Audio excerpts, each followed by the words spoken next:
go, girl.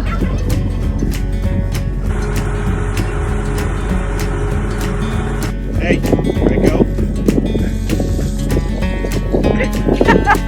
Oh, sorry. Okay. We've got little pom-poms. And they're gonna learn the ropes.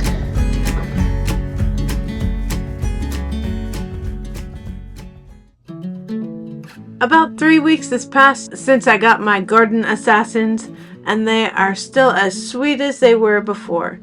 Like I said, Derek was not pleased with the leveling job that I did in this area for the catio, so he went through and did it as meticulously as he could with the supervision of the turkeys and the sheep.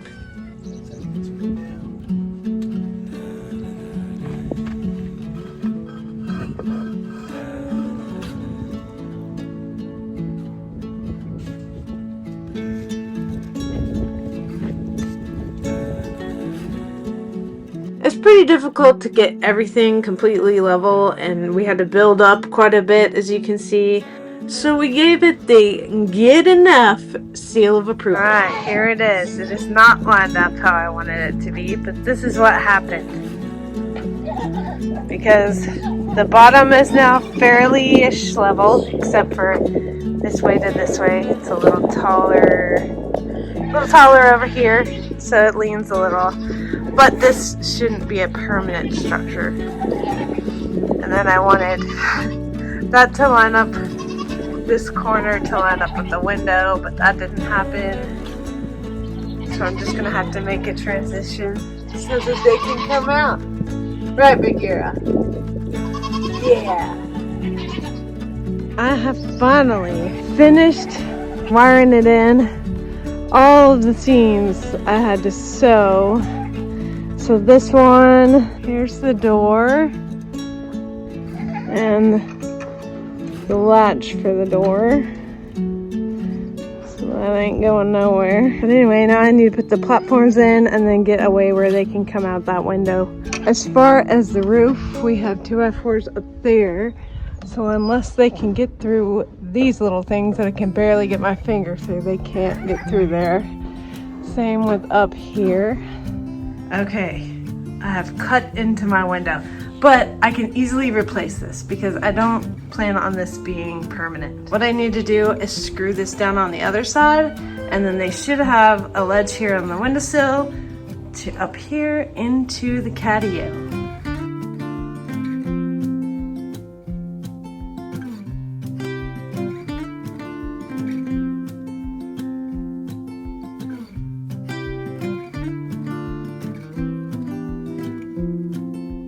I tried to make a cute little door, but I ended up smushing it down further, so I need to make it a little shorter for it to work. I've been wanting to go outside.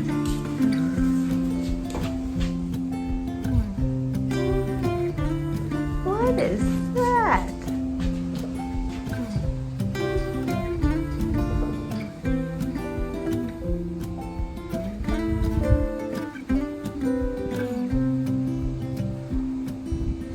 He gave it a solid effort, and it lasted about 19 seconds.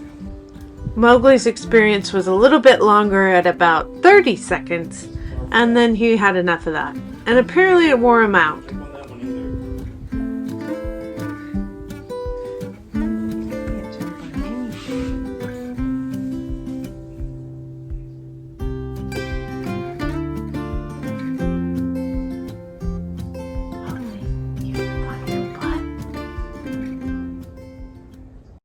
This is footage from the first day we let them out into the barn. They weren't quite confident enough to get out into the grass. They had a blast sniffing things and getting stuck in cobwebs and all that kind of stuff.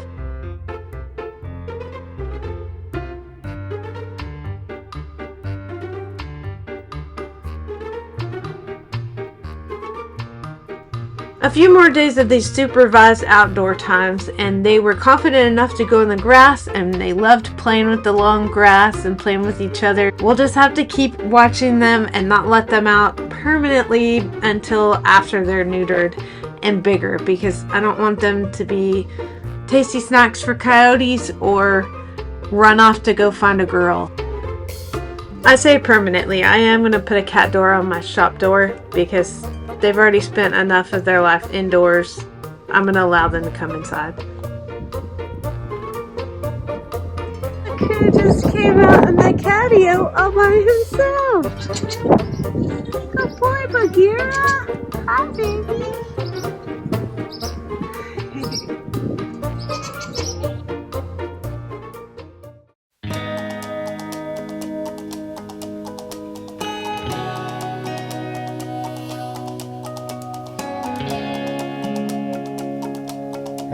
Come on, old girl.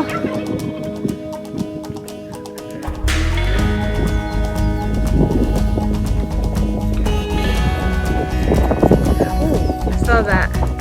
Come on, Marcy. Lantana and Ladybird bringing up the rear.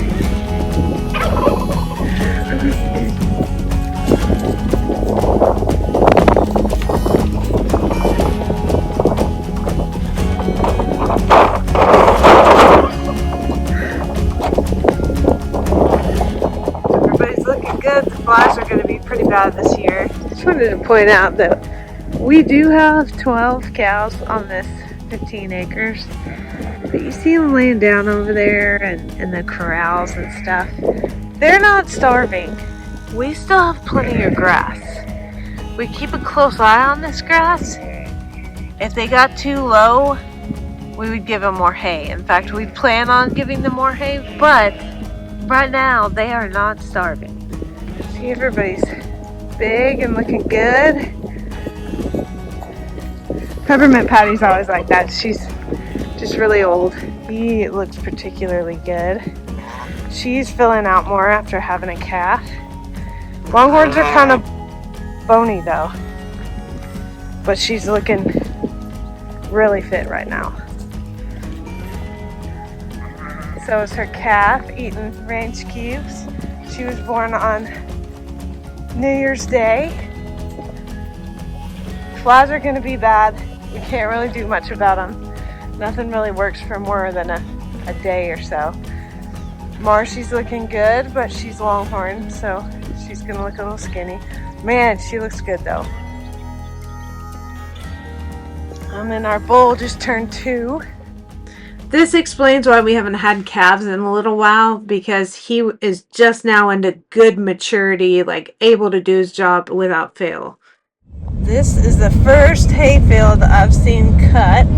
I don't know if they're just doing it, that's kind of a big sample cut, but they're usually the first ones and they'll get 2 more cuts than everybody else usually. And that is because they are exclusively a hay farm.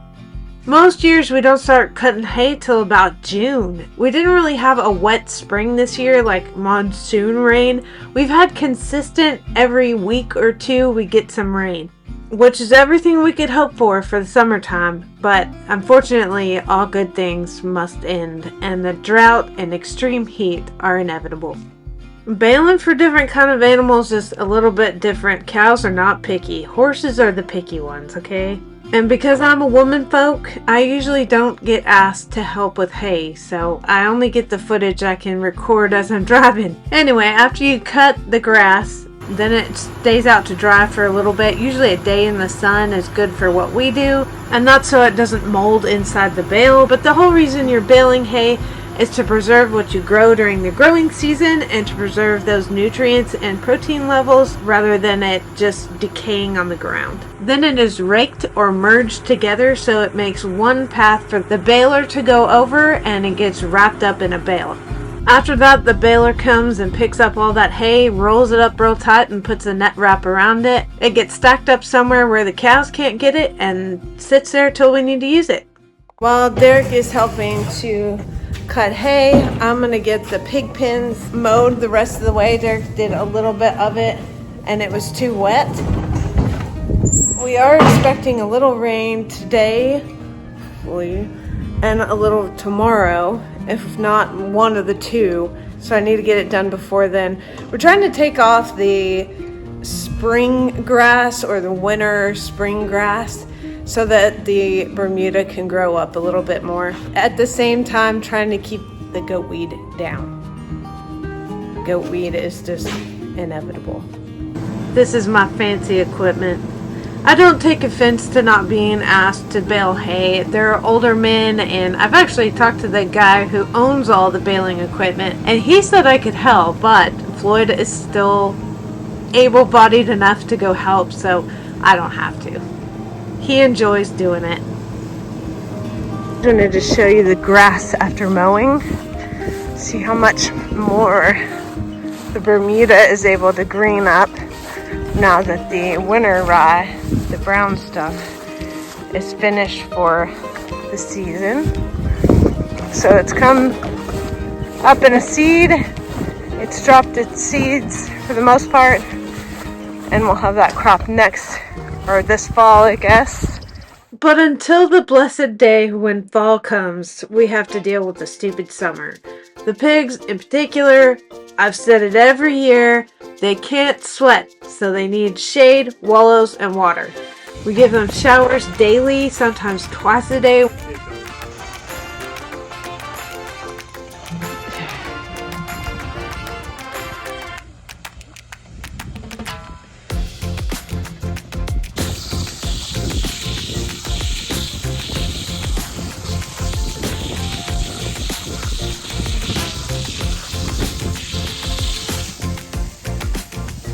Not only do they get that, but they get some frozen water in 2-liter Cokes dropped into their water barrels. We don't have a lot of shade on this farm, so I have planted some maple trees around each water barrel. But until those grow and out of the reach of the cows in particular, who have been breaking the tops, until those grow big, they're not going to provide a lot of anything for the pigs, except for like pretty fall color. I love fall. Let go, let go. Let go. Hey, let go.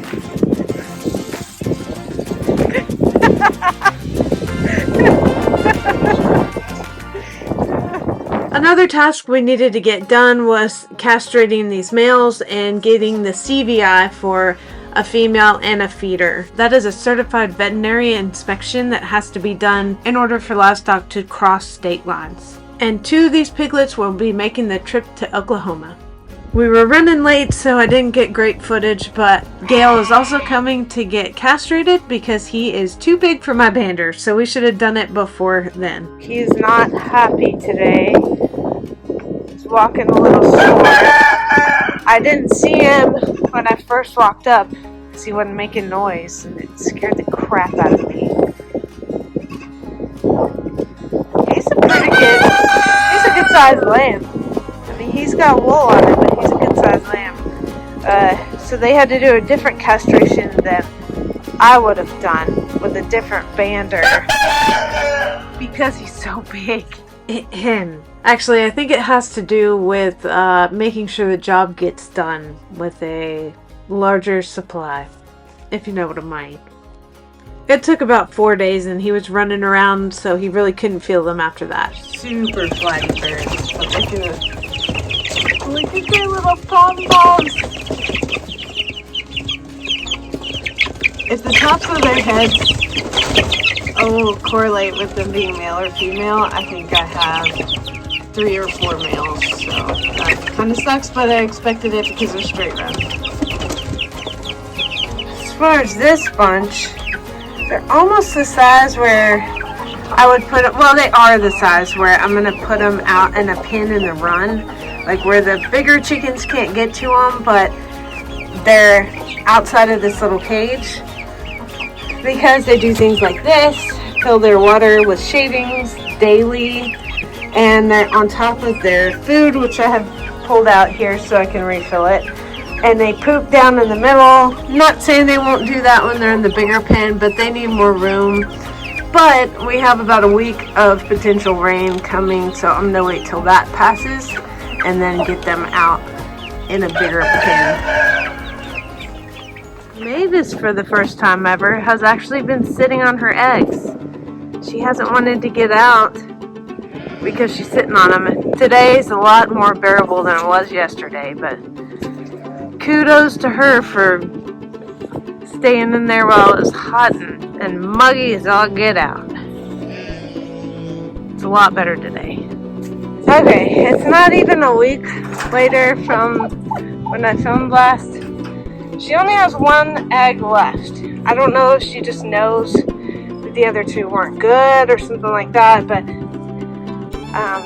it is getting warmer. I know turkeys don't normally hatch till June or July, but I would like her to get out and get some air. That's a good girl. That box might be a little bit small. I guess I could put straw in here. I'll have to open the straw bale and give that egg some cushioning if it's still good. You'll see remnants of another egg, and it's just kind of gross in here, so I'll get some straw just in case that egg makes it. Okay, it is extremely windy, so here's my live worms. I just got a pound, so I'm just going to try.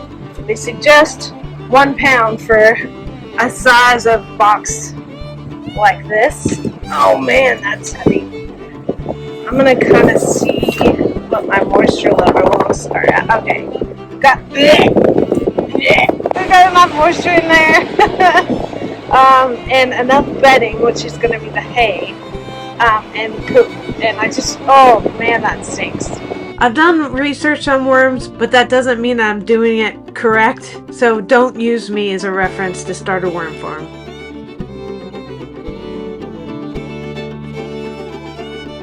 Okay, and the package said that they're going to look small and spindly, but there's been an average of 4 days where they haven't had food or water because they're in transit, so it's supposed to cover them, a little bit of bedding, and they'll just disperse, but they'll get their normal wormy size within a few days, and they're guaranteed through this place. The piglets never show that they're in any kind of pain whatsoever after being castrated. Of course, it's a little bit different for them. They're not band castrated because their testicles are on the back side of their butt, so it's a little bit different of a process. Alright, my trap is set. What we're trying to do, even if 𝐥𝐤𝐤 goes in there, is get all her piglets in here because the feeders are going to go next door, and then we have 3 that are sold, so they need to stay in a place where we can catch them and not make idiots of ourselves on the day of. So just waiting for them to finish what's on the ground and then come in there. I see one of them interested. If 𝐥𝐤𝐤 goes in here, like it's working, there's more food in here, so hopefully the piglets finish that and then follow her in here. So once we get some of these gone, then Lily and her piglets can come out. And then 𝐥𝐤𝐤 will have access to the house because we're not going to keep 𝐥𝐤𝐤 locked up. She needs to go get dried up and get some more weight on her. She's not at a terrible weight. We'll just get some more weight on her. They're all caught. So then they were ready to take to our neighbors, 5 of them that are going to be feeders for them. And we took them over. And then they showed back up. This is trip number 2 for these 5 feeders because the first day the electric fence apparently wasn't working at our neighbors and they got out. And then luckily they went back to mom. So now they're going in a tighter pen with working electric and they're going to learn the ropes.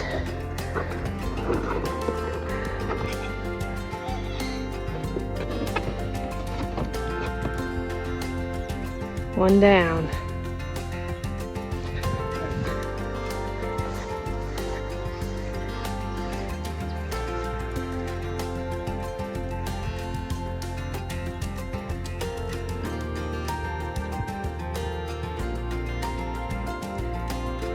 We don't use electric fence. We don't prefer it, but do what you want.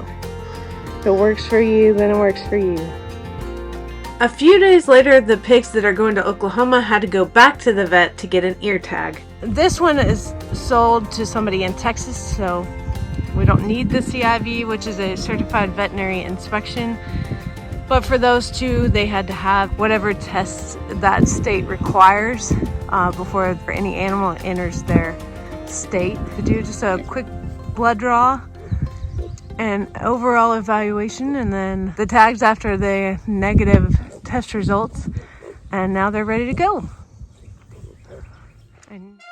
Remember that Memorial Day is not a time for celebration. It's a time to honor the military members who lost their lives protecting our freedom. If you like this video, feel free to subscribe. I upload some Wednesdays and all Sundays, and you can keep watching us grow our farm. Have a good one.